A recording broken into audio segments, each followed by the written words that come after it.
જય શ્રી કૃષ્ણ મિત્રો, આજે આપણે શ્રાવણ માસના મહત્વ વિશે આ વિડીયોમાં જાણીશું. શ્રાવણ માસ જે આ વખતે એટલે કે 2024માં 5 ઓગસ્ટ 2024 થી 3 સપ્ટેમ્બર 2024 સુધી જે શ્રાવણ માસ છે તેનું શું મહત્વ છે તે આપણે જાણીએ. માન્યતા છે કે શ્રાવણ મહિનામાં ભગવાન શિવની આરાધના કરવાથી દરેક કષ્ટ દૂર થાય છે. સુખી દાંપત્ય જીવન અને સુયોગ્ય વર પ્રાપ્તિ માટે શ્રાવણમાં હરિયાળી ત્રીજનો તહેવાર ઉજવવામાં આવે છે. શ્રાવણમાં શ્રી કૃષ્ણની ઉપાસનાનું પણ મહત્વ છે. શ્રાવણ માસની શરૂઆત અને અંત બંને અતિ શુભ રચાશે. આ ખાસ સંયોગ ભોળાનાથની કૃપાથી મળશે. મનવાંછિત ફળની આ વખતે ગુજરાતમાં શ્રાવણ મહિનો 5 ઓગસ્ટ 2024થી શરૂ થઈ રહ્યો છે. હિન્દુ ધર્મમાં શ્રાવણ મહિનાનું જેટલું મહત્વ છે એટલું જ મહત્વ શ્રાવણીયા સોમવારનું પણ છે. સોમવાર ખાસ મહત્વના પગલે શિવ ભક્તો સોમવારે ઉપવાસ રાખીને શિવની પૂજા અર્ચના કરતા હોય છે. આ વખતે શ્રાવણ મહિનો વધારે ખાસ છે કારણ કે શ્રાવણ માસની શરૂઆત સોમવારના દિવસથી જ થાય છે અને સોમવારના દિવસે જ શ્રાવણ મહિનો પૂરો થાય છે. એટલું જ નહીં, આ વખતે શ્રાવણ મહિનામાં 5 સોમવાર આવશે. આ શ્રાવણ માસના જન્માષ્ટમી પણ સોમવારે છે. શાસ્ત્રોમાં એવું પણ કહેવાય છે કે મહાદેવજીને સોમવાર ખૂબ જ પ્રિય છે. તેથી સૌ લોકો આ દિવસે વ્રત કરે છે, તેમની પૂજા કરે છે અને મનોવાંછિત ફળની પ્રાપ્તિ કરે છે અને પોતાની ઈચ્છાઓ વ્યક્ત કરે છે. શિવ ભક્તો માટે આ વખતનો શ્રાવણ મહિનો ખૂબ જ ખાસ રહેશે કારણ કે આ વખતે 5 સોમવાર આવવાના છે. શ્રાવણ મહિનો કેમ ખાસ છે તે આપણે પણ જાણીએ. ભગવાન શિવને શ્રાવણ મહિનાના દરેક દિવસને પર્વ કહ્યું છે. શ્રાવણ મહિનો આખો એક તહેવારનો મહિનો છે. શ્રાવણ માસને 12 મહિનામાં અધિક મહત્વ અપાયું છે. 12 માસમાં જો ખાસ મહિનો હોય તો આપણે શ્રાવણ મહિનાને કહીએ છીએ. વર્ષા ઋતુના વરસાદ પછી આ મહિનામાં સર્વત્ર લીલોતરી છવાયેલી હોય છે અને કુદરતી વાતાવરણ અત્યંત સૌંદર્યભર્યું હોય છે. વાતાવરણમાં આહ્લાદક બન્યું હોય છે અને અતિ તાપ હોય કે ન તો અતિ ઠંડી હોય, તાપમાન એકદમ સરસ મજાનું હોય છે. ખાસ તો શ્રાવણ માસ મહાદેવનો અધિક પ્રિય માસ મનાય છે. શ્રાવણ માસનું શું મહત્વ છે તો કે આપણે આ વર્ષે શ્રાવણ માસની શરૂઆત અને અંત એક વિશેષ સંયોગ સાથે થઈ રહ્યો છે. શ્રાવણમાં સોમવારનું વિશેષ મહત્વ છે. આ વર્ષે 5 સોમવાર છે. શ્રાવણ મહિનામાં આવતા 5 સોમવાર ખૂબ જ શુભ માનવામાં આવે છે. શ્રાવણના સોમવારે ભોલાનાથને જળ ચઢાવવાથી અને દેવી પાર્વતીની પૂજા કરીને મંગળા ગૌરી વ્રત કરવાથી ભક્તોને મનવાંછિત પુણ્ય ફળની પ્રાપ્તિ થાય છે. શ્રાવણ માસમાં સોમવારે વ્રત રાખવાથી કુંડળીમાં ચંદ્રની સ્થિતિ મજબૂત બને છે. સોમવાર સિવાય શ્રાવણ માસમાં દરેક દિવસ અત્યંત ફળદાયી હોય છે. ધાર્મિક માન્યતા અનુસાર શ્રાવણ માસમાં આવતા સોમવારે ભગવાન શિવની પૂજા કરવી જોઈએ તેમજ તેમને જળ અને બીલીપત્ર ચઢાવવા જોઈએ, જેના કારણે કુંડળીમાં લગ્નનો યોગ બને છે. તે સમયે પરિણીત લોકોના જીવનમાં ખુશીઓ રહે છે. આર્થિક તંગીથી છુટકારો મેળવવા માટે સોમવારે ભગવાન શિવને સમર્પિત મંદિરમાં ત્યાં જઈને તેમની સામે ઘીનો દીવો પ્રગટાવવો જોઈએ. આ સાથે જ શિવલિંગનો અભિષેક કરવો જોઈએ. સોમવારે સાંજે ભગવાન શિવની સામે ઘીનો દીવો પ્રગટાવી આ દરમિયાન શિવ મંત્ર જાપ કરવો જોઈએ. પછી બીજા દિવસે જરૂરિયાતમંદ લોકોને કપડાં, અન્ન, ભોજન દાન કરવું જોઈએ. આ ઉપાય કરવાથી મહાદેવ પ્રસન્ન થાય છે અને પોતાના ભક્તોને મનવાંછિત ફળ આપે છે. દેવી પાર્વતી અને માર્કંડેય ઋષિની તપસ્યા સાથે જ સમુદ્ર મંથન સાથે પણ શ્રાવણ મહિનાનું મહત્વ જોડાયેલું છે. ભગવાન શિવને શ્રાવણ મહિનો ખૂબ જ પ્રિય છે એટલે કે આ મહિનામાં શિવ પૂજાનું ખૂબ જ મહત્વ છે. શ્રાવણનો દરેક દિવસ ખૂબ જ ખાસ હોય છે. સોમવારથી રવિવાર સુધી દરરોજ કરવામાં આવતી શિવ પૂજાથી અલગ અલગ શુભ ફળ મળે છે. આ મહિને દર બીજા ત્રીજા દિવસે કોઈ શુભ તિથિ, તહેવાર અને ઉત્સવ હોય છે. એટલે ગ્રંથોમાં શ્રાવણ મહિનાને અત્યંત ખૂબ મહત્વ આપવામાં આવ્યું છે. શ્રાવણનો દરેક દિવસ પર્વ હોય છે. આખો શ્રાવણ મહિનો આમ તો ગણીએ ને તો ઉત્સવ જેવો હોય છે, તહેવારો હોય છે. ભગવાન શિવજીએ બ્રહ્માજીના પુત્ર સનત કુમારને જણાવ્યું કે શ્રાવણ મને ખૂબ જ પ્રિય છે. શિવજી કહે છે કે શ્રાવણ મહિનાનો દરેક દિવસ એક પર્વ છે. આ મહિનાની દરેક તિથિએ વ્રત કરવામાં આવે છે. આ મહિનાના એક દિવસમાં પણ સંપૂર્ણ વિધિ વિધાન અને ભક્તિથી વ્રત કરી લેવામાં આવે તો તે પણ મને ખૂબ જ પ્રિય લાગે છે. શ્રાવણ મહિનાના મહત્વને સંપૂર્ણ રીતે જાણવા માટે બ્રહ્માજીએ 4 મુખ, ઇન્દ્રિયની 1000 આંખ અને શેષ નાગની 2000 જીભ બની છે. ધર્મગ્રંથોના જાણવા મળ્યું છે. દ્વાદશૈ સ્વપી માસેષુ શ્રાવણો મેતિ વલ્લભ શ્રવણાહર અન્માહાત્મ તેનાશો સવર્ણો મતઃ શ્રવણર્થ પૌણ્યમાસ્યામ તતોપી શ્રાવણમૃત અસ્ય શ્રવણ માત્રેણ સિદ્ધિદ્ધ શ્રાવણોપ્યતઃ. આ શ્લોકનો અર્થ થાય છે કે ભગવાન શિવ કહે છે કે બધા મહિનામાં મને શ્રાવણ મહિનો ખૂબ જ પ્રિય છે. તેનો મહિમા સાંભળવા યોગ્ય છે, એટલે તેને શ્રાવણ કહેવામાં આવે છે. આ મહિનામાં પૂનમના દિવસે શ્રવણ નક્ષત્ર હોય છે.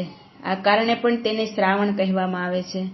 આ મહિનાનો મહિમા સાંભળવાથી જ સિદ્ધિ મળે છે, એટલે પણ શ્રાવણ કહેવાય છે. દેવી પાર્વતી, માર્કંડેય ઋષિ અને સમુદ્ર મંથન સાથે જોડાયેલો આ શ્રાવણ મહિનો છે. દેવી પાર્વતીએ યુવાવસ્થામાં શ્રાવણ મહિનામાં કશું જ ખાધા કે પીધા વગર વિના કઠોર વ્રત અને તપસ્યા કરી હતી. ત્યાર પછી શિવજીએ પ્રસન્ન થઈને તેમની સાથે લગ્ન કર્યા હતા. તેનું એક કારણ એ પણ છે કે ભગવાન શિવ શ્રાવણ મહિનામાં પૃથ્વી ઉપર પોતાના સાસરે ગયા હતા અને ત્યાં તેમનું સ્વાગત અર્ધ્ય અને જળાભિષેક દ્વારા કરવામાં આવ્યું હતું. માન્યતા છે કે દર વર્ષે શ્રાવણમાં ભગવાન શિવ પોતાને સાસરે આવે છે. માન્યતા એક બીજી પણ છે કે શ્રાવણ મહિનામાં સમુદ્ર મંથન કરવામાં આવ્યું હતું. સમુદ્ર મંથન સમયે જે હલાહલ વિષ એટલે કે ઝેર બહાર આવ્યું હતું તેને ભગવાન શંકરજીએ ગળામાં જ રોકી લીધું અને સૃષ્ટિની રક્ષા કરી હતી.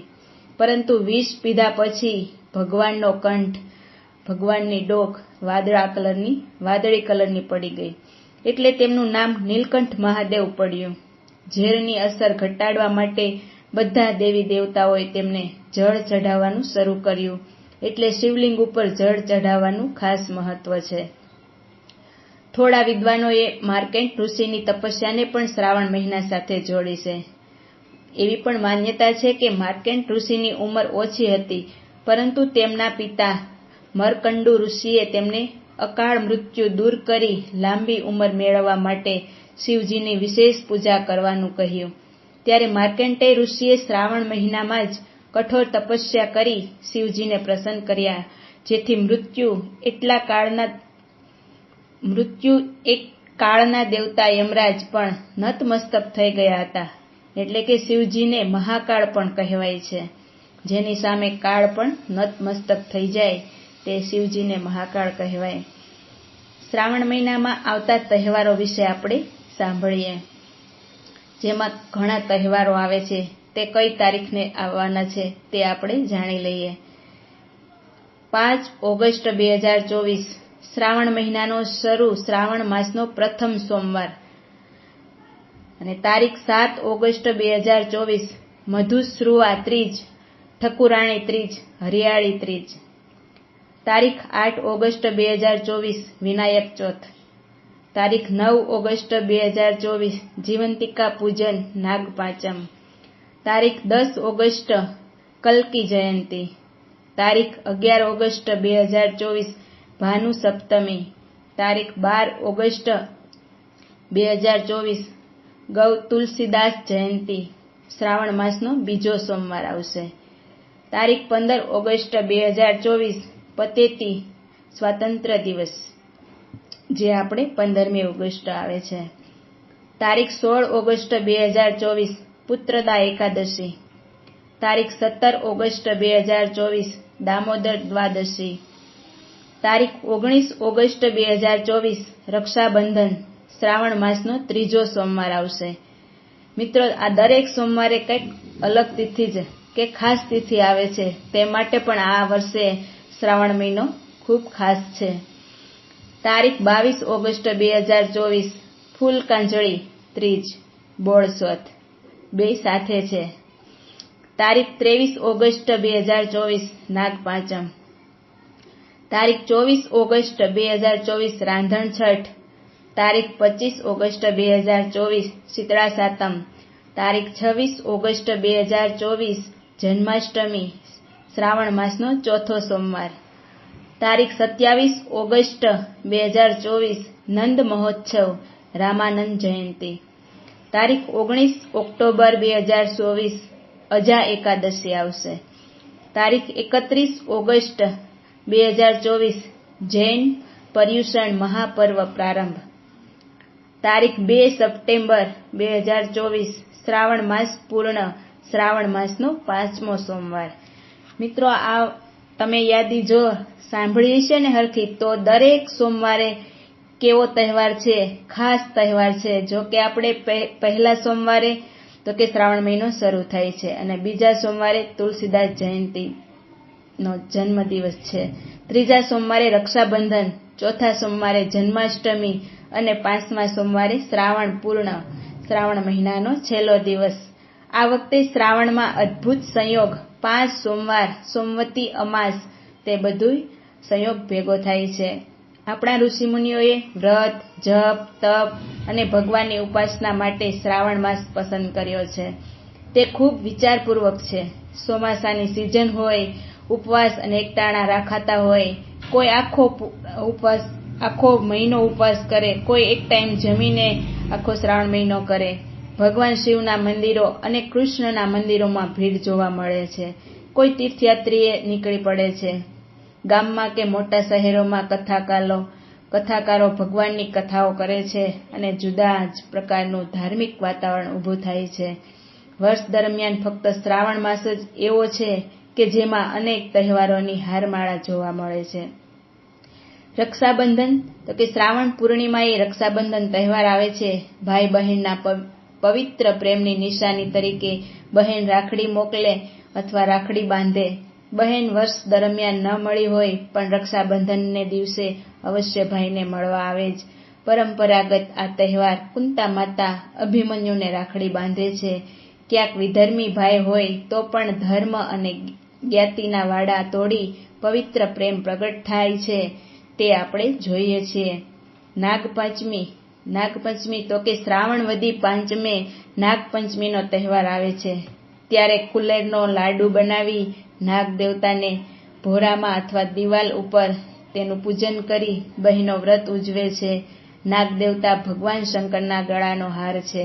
તેથી શ્રદ્ધાળુ ભક્તો આ તહેવાર ભગવાન શિવજીને યાદ કરી પૂજન કરે છે.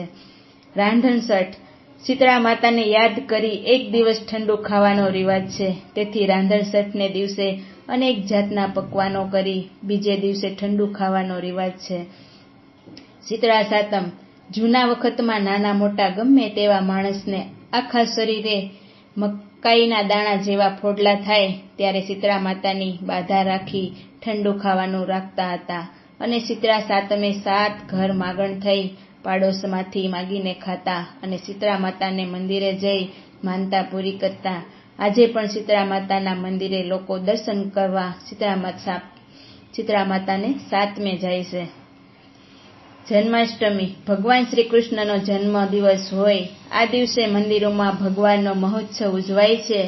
મંદિરોમાં નાનકડા પારણામાં ભગવાનને હિંચકાવી નાખી આનંદ મેળવનાર શ્રદ્ધાળુઓ જાગરણ કરે છે. દ્વારકા અને ડાકોર જેવા મોટા મંદિરોમાં ઉજવાતા કૃષ્ણ જન્મોત્સવનો લાઈવ પ્રોગ્રામ ટીવી ઉપર પણ દર્શાવવામાં આવે છે.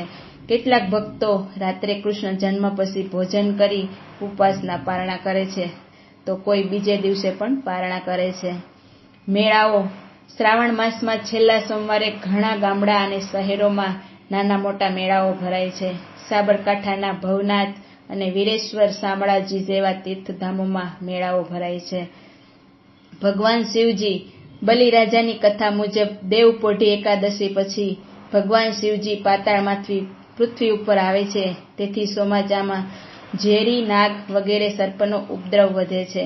કોઈ શ્રદ્ધાળુઓ શ્રાવણ માસમાં શિવ મંદિરે લઘુરુદ્ર અથવા મહારુદ્રનું આયોજન કરી ભગવાન શિવજીની આરાધના કરે છે. આ રીતે પવિત્ર શ્રાવણ માસ અનેક તહેવારોની હારમાળા લઈને આવે છે અને દેવ મંદિરો પણ ભક્તોથી ઉભરાય છે. આપણે પણ શ્રાવણ માસમાં ભગવાન શિવજી અને બાલકૃષ્ણના દર્શન કરી પાવન થઈએ. હિન્દુ ધર્મનો પવિત્ર મહિનો એટલે શ્રાવણ માસ, જેમાં ભક્તો દેવાધિદેવ મહાદેવની આરાધના કરે છે. ભગવાન શિવની પૂજા અર્ચના અને તેમની રીઝવવાનો આ મહિનો છે. ચાતુર્માસમાં અષાઢ, શ્રાવણ, ભાદરવો અને આસો એમ ચારેય માસનો સમાવેશ થાય છે, જેને આપણે ચાતુર્માસ કહીએ છીએ. જેમાં જુદા જુદા વ્રતો અને તહેવારો આવે છે, જેને ભક્તો ધામધૂમથી ભગવાનની પૂજા કરી ઉજવણી કરે છે. શ્રાવણ મહિનામાં આવતા અન્ય વ્રતો વિશે પણ આપણે જાણીએ. શ્રાવણ મહિનામાં આવતા જુદા જુદા વ્રતો છે, જેમાં અષાઢ પછી આવનાર શ્રાવણ મહિનાને ભોળાનાથની કૃપા પામવાનો અવસર છે. મહાદેવની ભક્તિમાં લીન થઈ વિવિધ વ્રતો અને આરાધના કરવાનો મહિનો છે. વિવિધ વ્રતોમાં મહિમાનો આવનાર સોમવાર, અગિયારસ, નાગપાંચમ, રાંધણછઠ, શીતળા સાતમ, જન્માષ્ટમી વ્રત, તેરસમાં પ્રદોષનું વ્રત અને અમાસનું વ્રત. આ રીતે શ્રાવણ માસમાં આવતા જુદા જુદા વ્રતો રાખવામાં આવે છે. તેનું ખૂબ મહત્વ રહેલું છે. શ્રાવણ માસ દરમિયાન મહિલાઓ અને પુરુષો એકટાણા અને ઉપવાસ કરી વિવિધ વ્રતો રાખે છે. શિવનો પ્રિય નંબર 3 છે. ભોલેનાથનો પ્રિય મૂળાંક નંબર 3 છે. 3 ભગવાન શિવ સાથે જોડાયેલો છે. 3 નંબરને ખૂબ જ શુભ માનવામાં આવે છે. એટલા માટે જે